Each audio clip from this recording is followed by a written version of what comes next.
Hey, Coach Anderson. This is Jayce Bordelon.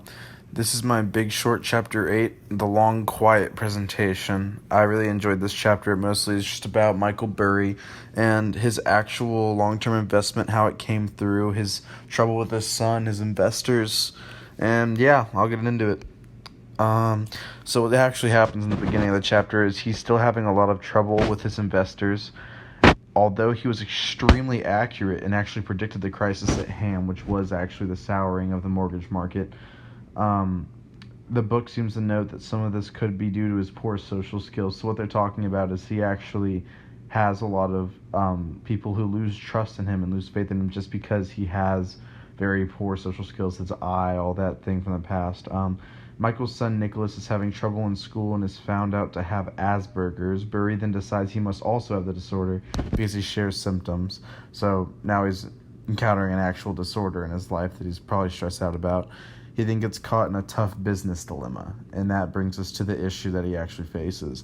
Burry is being ignored on Wall Street when he requests to have mortgage rates altered.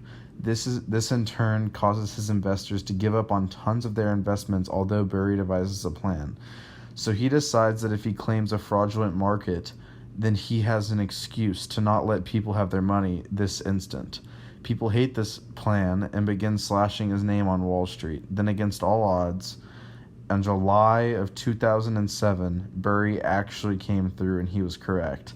His investors lost pretty much all faith in him because of his plan to not let them actually get his money back, which seemed like a bad move on Burry's part, but it ended up working out for the best because he ended up kind of proving everyone right. In July of 2007, he stops receiving calls from bankers indicating that they owe him big time and the bonds were going bad.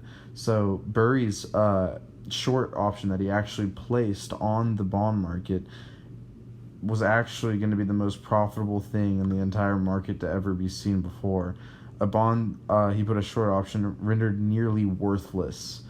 And that meant that Burry's actual investment would have gone to the moon because it's a short option again.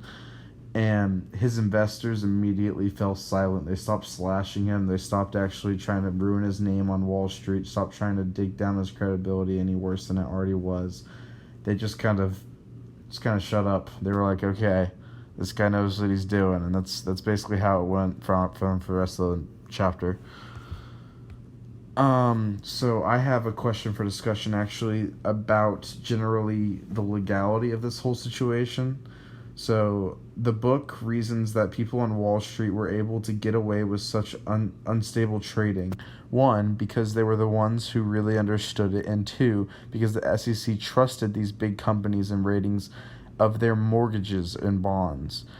But how was there no trace of potentially fraudulent activity in the market as a whole?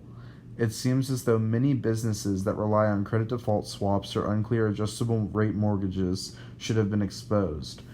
I'm sure that there is, and we will hear a lot more about the aftermath of this situation, but I just want to understand and clarify for everyone, like, how exactly did they get away with this? What they're doing in the market is not clear. It's not an efficient market, which is what the market needs to be for human beings. It's something that we don't understand and something that only a few percentage of our population actually can understand and manipulate our own pockets because of it. That seems like something that they shouldn't be able to legally get away with, yet they do. Thank you very much. This is the conclusion of my Chapter 8 summary.